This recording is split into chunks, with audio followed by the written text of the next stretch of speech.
Hello दोस्तों, आज मैं एक बहुत ही कूल रोमांटिक ड्रामा एक्सप्लेन करने वाला हूँ जिसका नाम है my girlfriend is an alien episode 1। ये ड्रामा चाइना की one of the best romantic drama है। तो कहानी की शुरुआत में हमारे हीरो को दिखाया जाता है जिसका नाम है फांग। वो अंधेरी रात को अपनी कार लेकर कहीं पे जा रहा था। जाते जाते वो अपनी कार में न्यूज़ सुन रहा था कि कोई अनजान यूएफओ हमारी पृथ्वी पे घुस आया है। फिर कुछ देर बाद फांग अपनी कार के बाहर देखते हैं कि बहुत बिजली चमक रहा है, शायद बहुत तेज बारिश होने वाला है। इसीलिए फांग अपनी कार की स्पीड बहुत तेज करता है और वहां से जाने लगता है। लेकिन अचानक से ही फांग की कार एक्सीडेंट हो जाता है और बीच से नीचे गिर जाता है। फांग की हालत बहुत ही बुरा था, इसलिए वो किसी तरह कार से बाहर निकलता है और घर जाने की कोशिश करता है। लेकिन वो घर जाने की हालत में नहीं था, इसीलिए वो वहीं पे गिर जाता है। तभी फांग के पास एक लड़की आता है जो एक एलियन होता है। वो हमारी प्यारी हीरोइन साउची होता है। वो अपनी जादू का इस्तेमाल करता है और अपने हाथ फांग के शरीर के ऊपर रखता है। वो अपनी जादू से फांग को बचाने की कोशिश करता है, लेकिन तभी अचानक से वो एक्सीडेंट हुआ कार ब्लास्ट हो जाता है। साउची अपनी जादू का इस्तेमाल करता है और ब्लास्ट से बचने के लिए, लेकिन उसकी जादू फेल हो जाता है और साउची की मुंह से नीला ब्लड बाहर आ जाता है और फांग के हाथ के ऊपर गिर जाता है। और साउची की गले में एक नीला लॉकेट थी, वो भी वहीं पर गिर जाता है और साउची पास की तालाब में जाकर गिर जाता है। अब एक्सीडेंट की एक हफ्ता बाद की टाइम को दिखाया जाता है जहाँ पे फांग की स्पेशल डॉक्टर फांग की चेकअप करने के लिए आया था। और इधर दिखाया जाता है साउची भी पानी से बाहर आ गया है और वो फांग को ढूंढने के लिए फांग की एक स्केच तैयार करता है।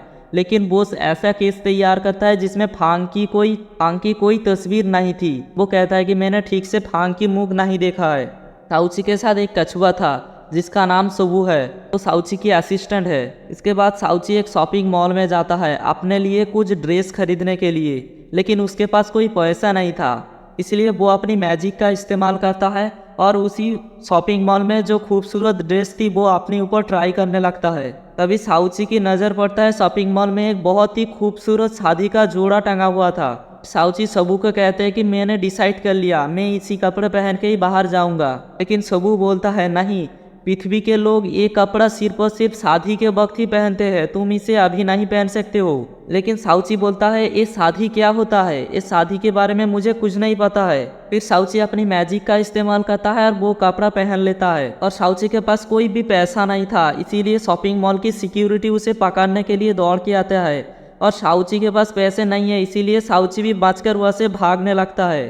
और साउची भागकर एक रास्ते के बीच में आ जाता है। वहाँ पे बहुत सारी कार आ रही थी और इधर से जा रही थी। साउची ये सब देख के बहुत ज्यादा डर जाता है और रास्ते के बीच में ही बैठ जाता है। अभी फांग की कार उसी रास्ते पे आ रहा था, वो साउची के देख के रुक जाता है। तभी साउची अपना मैजिक यूज करता है और वक्त को रोक देता है। फिर चारों तरफ सब कुछ रुक जाता है, मानो कि एक थम से वक्त ही थाम गया है। अभी फांग देखा कि उसके सामने सिर्फ साउची मूव कर रहा है, बाकी सब कुछ रुका हुआ है। और तभी साउची अपने हाथ हिलाकर सिक्योरिटी को बाय बाय करके वहाँ से जाने लगता है।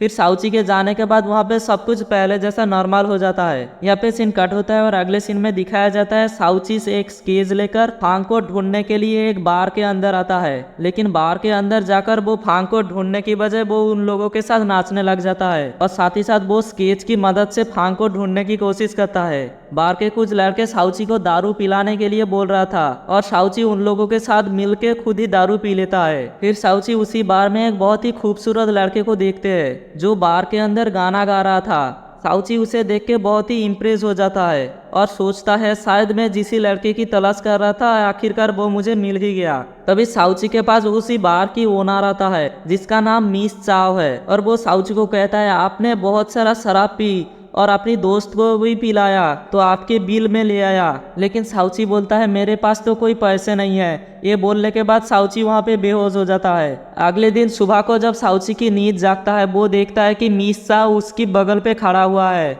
और उसके लिए खाना तैयार करके लाया है। साउची मिस साओ की तरफ देख के बोलता है आप कौन है, मैं कहाँ पे हूँ, इस जगह का नाम क्या है। मिस साओ बोलता है मैं इस होटल की ओनर हूँ, आपको याद नहीं है आपने कल रात बहुत ज़्यादा पार्टी किया था अपनी दोस्तों के साथ, बहुत मज़े भी किया था, बहुत शराब भी पी थी, अपनी दोस्तों को भी बहुत सारा शराब पिलाई थी और फिर आप बेहोश हो गए थे। मैंने आपको लेकर मेरी बेड पे सुला दिया क्योंकि तुम घर जाने की हालत में नहीं थी। तभी साउची बोलता है थैंक यू पृथ्वीवासी। तभी मिस साओ बोलता है मिस आप ज़रूर रिच फैमिली से होगे, आपके मम्मी पापा बहुत ज़्यादा रिच होंगे। फिर साउची बोलता है रिच फैमिली क्या होता है। मिस साओ बोलता है इतना मासूम मत बनिए, आपने बहुत ज़्यादा महंगी वॉच पहना है और साथ ही साथ बहुत ज़्यादा महंगी ड्रेस भी पहना हुआ है, आपके पेरेंट ज़रूर रिच होंगे। फिर साउची बोलता है मेरे पेरेंट नहीं है, हमारी ग्रह में बच्चे जीनी पूल से पैदा होता है। तभी मिस साओ सोचता है ये लड़की शायद पागल हो गई और बोलता है ये सब छोड़िए, बताइए कि आपका नाम क्या है। साउची बोलता है मेरा नाम कुइसिको लका लका 70। ये बोलने के बाद साउची वहाँ से जाने लगता है। मिस साओ ये सुन के हैरान हो जाता है और थोड़ा गुस्सा भी हो जाता है।